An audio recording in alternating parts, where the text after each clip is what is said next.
Lolitas have a lot of secrets. Right now, I'm in the process of working on a large video essay about the culture around online anonymity and Lolita fashion community. I've kind of touched on it briefly in these two videos, specifically more concrete, and my next video is going to be more about hate and like why it happens and also how to deal with the harassment and bullying. But that video, it needs a little bit more time to cook. It is a big endeavor. So today we're gonna do something fun to lead up to it. I say fun, I hope it's fun. I don't know. I've spent the last month and a half working as a sad clown at a theme park and collecting secrets from strangers. So I feel like this is the perfect transition back into my regular Lolita fashion content by divulging some Lolita secrets. I started collecting anonymous confessions when the NGL app, the Not Gonna Lie app, was really circulating popularity. And I used that app a few times on my Instagram, and I tried to read all of them up until when I asked for anonymous confessions. So let's see if people understood what I was asking for. Let's see who understood the assignment. But first, I would like to thank today's sponsor, Scentbird. I'm so excited to be working with Scentbird so that I can experiment and find new scents without spending a lot of money on a full-size bottle and risking not liking it. Scentbird is a fragrance subscription service. You choose a designer fragrance to try out every month for just $17. No surprises. The bottles aren't like the tiny one-use ones that you will get from stores either. They're a decent size and you can use this for a good chunk of time. I find that scents can bring out such vivid memories, and Scentbird perfumes are great to bring on trips with their secure and easy to use packaging. You can use your Scentbird subscription to choose a new scent for that trip or special occasion and try it out, and then when you want to relive those memories later, buy the full-size bottle from their website. There are over 600 designer brands to choose from, perfumes, cologne, and unisex options too. Scentbird stocks top designer brands like Prada, Gucci, and Versace, plus indie labels like Skylar, Heretic, and Confessions of a Rebel. I had no idea what to start with for my perfumes, so I took their personalized quiz, and I found that a lot of the notes that I like in perfumes involve vanilla. Even though when you smell it, it doesn't immediately smell like vanilla. It creates like a warm base that I really enjoy and feels cozy to me. The perfumes that they sent me were Commodity Velvet, Kensie Buttercup Babe, Michel Germain, and Pink Sugar, which is my absolute favorite and is going to become my everyday scent. I really enjoy it. I'm used to using a lot of cheap body sprays that smell like cotton candy, which end up smelling like medicine. And this one definitely has cotton candy notes, but is way more elevated and sophisticated. If I were to match this with a Lolita dress, it would be Country of Sweets. This is what this smells like, and I absolutely love it. I think it would be really cool to match scents with different Lolita prints, coordinates, and styles, and I think that Scentbird is a great option for that, to try out new scents and get a variety. If you want to give your look a personalized scent, make sure to click my link below and use my code LOVELY55 for 55% off your first month of Scentbird. That's only $8 for your first month, and don't worry, Scentbird is now available in Canada. Thank you so much, Scentbird, for sponsoring this portion of the video, and now on to your secrets. I'm genuinely terrified that I'm gonna read some real horrible things, so I'm prepared. Don't make me use this. Hopefully they'll just be fun, silly, fun things. I still have no idea how to tie a waist tie. Perfect. I hate wearing waist ties because before I got into content creation, I worked a job where I had to wear an apron, and people would constantly untie it on me and tie me to doors, and it was really annoying. So I hate wearing waist ties in Lolita. I never wear them, I just take it off. The best way to tie a waist tie is to get someone else to do it. There are Lolitas in the community who are like really good at tying it, but essentially the best way that I found to tie it is to like fold it so that the print is facing out, and then tie it and adjust it so that it looks nice. I can't really explain. I'll have to show you. I'll try to show you. When I've been traveling by myself, I have sometimes tried to like tie the waist ties when the dress isn't on me and then put it on me and zip it up.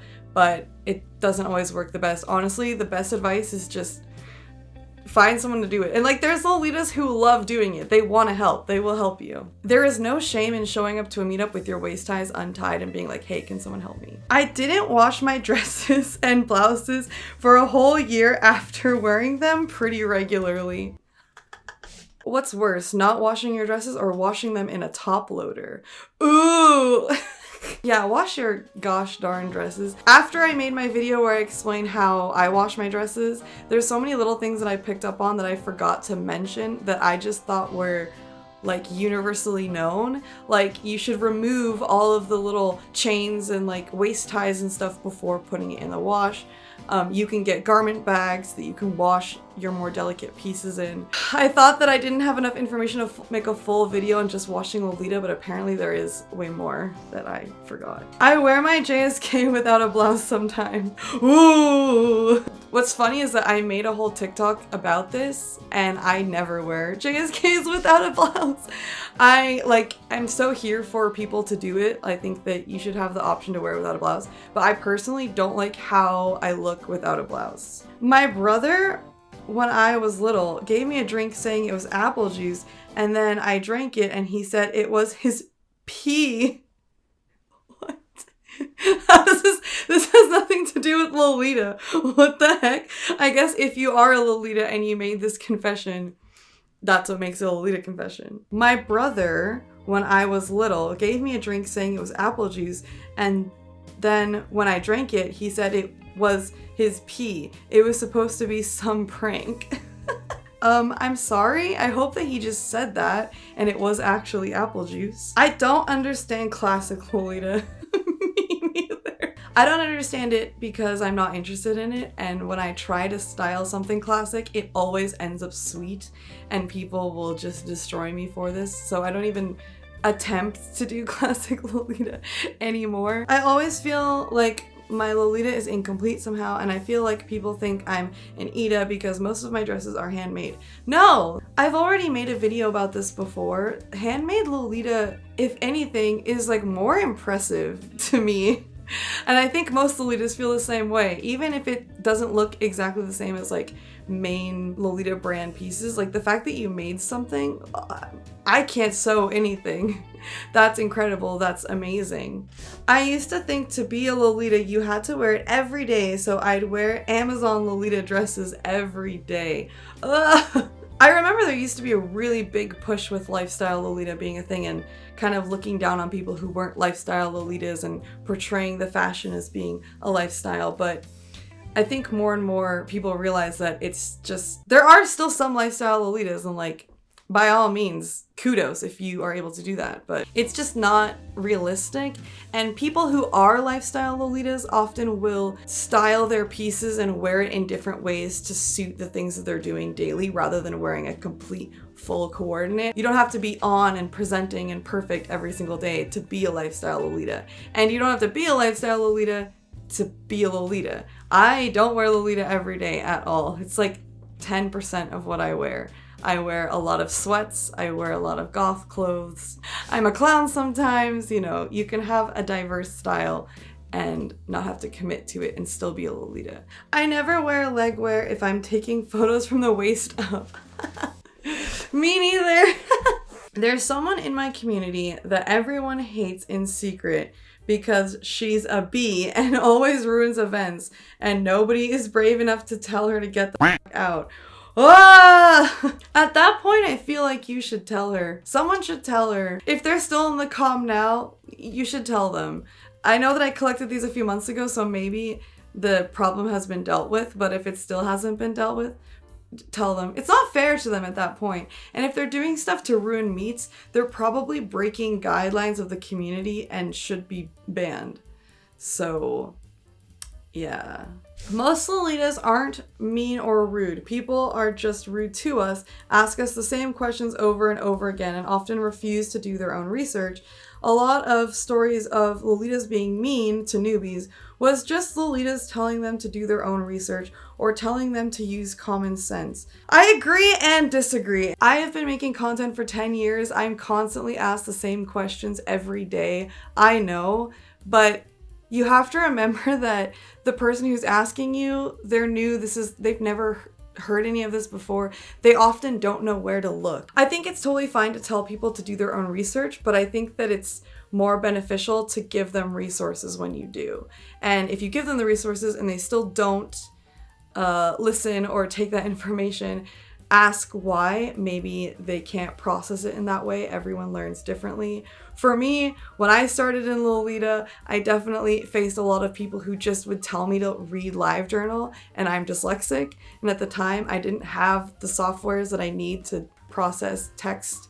And I'm so incredibly grateful to the people who sat down and talked to me about it and explained it to me. When I know that they've already explained it a million times before, it really helped me. So I'm passionate about not just saying, do your own research, like help that person figure it out, help that person connect with resources. And then if they still, ignore it and don't listen, that's when it's annoying. People are always going to be discovering this fashion, and for them it's completely new. They have no idea. They're not personally attacking you. It's not that they don't care, it's just that they don't know where to start. So in a way I agree with you, and then I also disagree, because yeah, most Lolitas aren't mean. Yes, most Lolitas are tired of answering the same questions. If I had $1 for every time someone asked me, where can you buy Lolita? I would be a gazillionaire. But we just gotta, that's the way that the fashion and the community stays alive, is by continuing to help teach people and continuing to be inviting and figure out ways that we can share this information. There's still so many, but I feel like this is a good place to wrap up things. If you have any Lolita confessions that you're willing to leave in the comments, let me know. Any secrets or confessions. I'll leave my Not Gonna Lie link in the description if you want to confess some other things. If you would like to hear more, maybe I'll do another video like this, or possibly a more in-depth one on Patreon. As always, stay lovely.